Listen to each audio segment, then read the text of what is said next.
One of the most popular topics discussed within the photography community is what are the best cameras to use for your photo shoots. Now, far be it from me to stand in the way of another photographer's sunshine when they're thinking about upgrading their camera. I've done it, I don't know how many times at this point, but plenty, and I'm a gearhead at heart, so I honestly get it.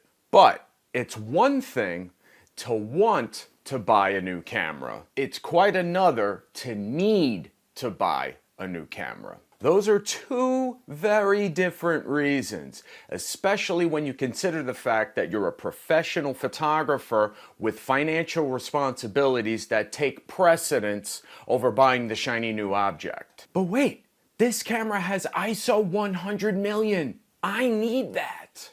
Come on.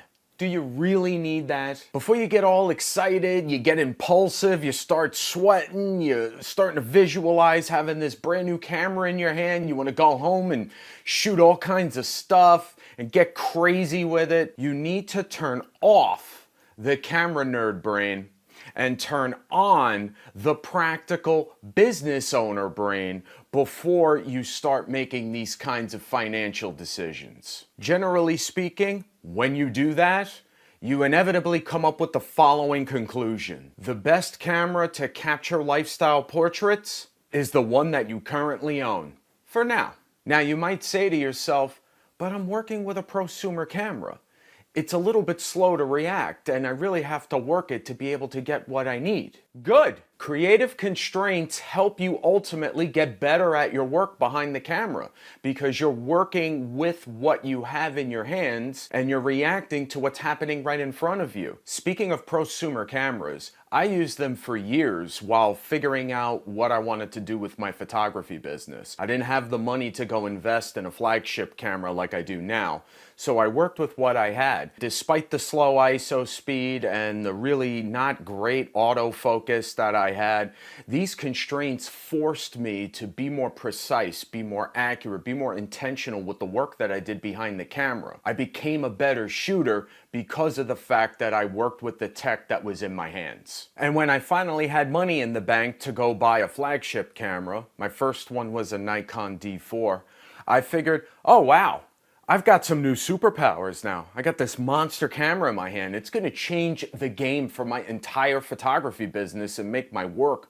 so much better. After conducting my first session, I came right back down to reality real quick. I realized that the camera itself was not going to make the work better. What it did do was create a smoother, faster process to be able to create these images, which is no small thing, by the way. It's definitely a help. However, solving that particular challenge is more of a luxury, not a requirement. And for many people, it's not worth spending thousands upon thousands upon thousands of dollars to solve. Before you ditch the camera that you're currently working with, the one that's making you money right now, be sure in your mind that you are 100% certain that you have outgrown the camera and that you can afford to actually pay for this camera without going massively in debt. Otherwise, you're simply just flinging money around like it doesn't even matter, and the results of what you're going to pay for aren't even going to positively affect or game change the deliverables that you're already creating for your audience. It is going to make your life easier, but is that worth paying the price for? With all of this talk about cameras, I want to share a very important insight that I heard many years ago when I worked in the television industry. I was having a conversation with an experienced camera operator, and we were talking about equipment and cameras and light, all the different things that were involved in that particular interview that I was a production assistant on. And he told me one very simple thing. It's never about the tech. It's always about the operator. If you're a professional photographer,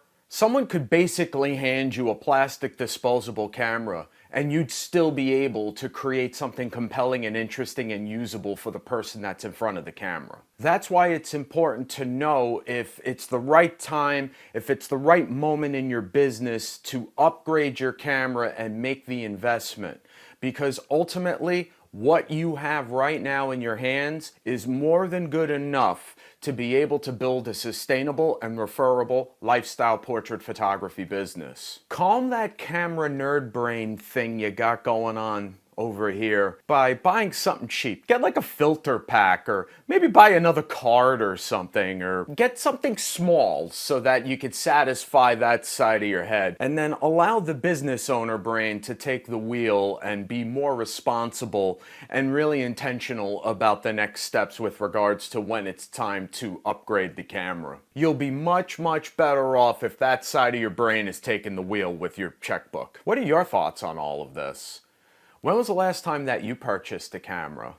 Was it your nerd brain that impulsively bought that camera for you, or was it a more intentional, thought out process with your business side brain?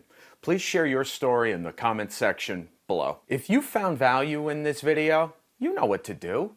Like, share, comment, all the good things. You can also subscribe to my channel. I'll give you some more of the how, what, and why behind creating magical photos for those you serve. Either way, that's it for now, folks. Be well in life and photos, and I'll see you next time.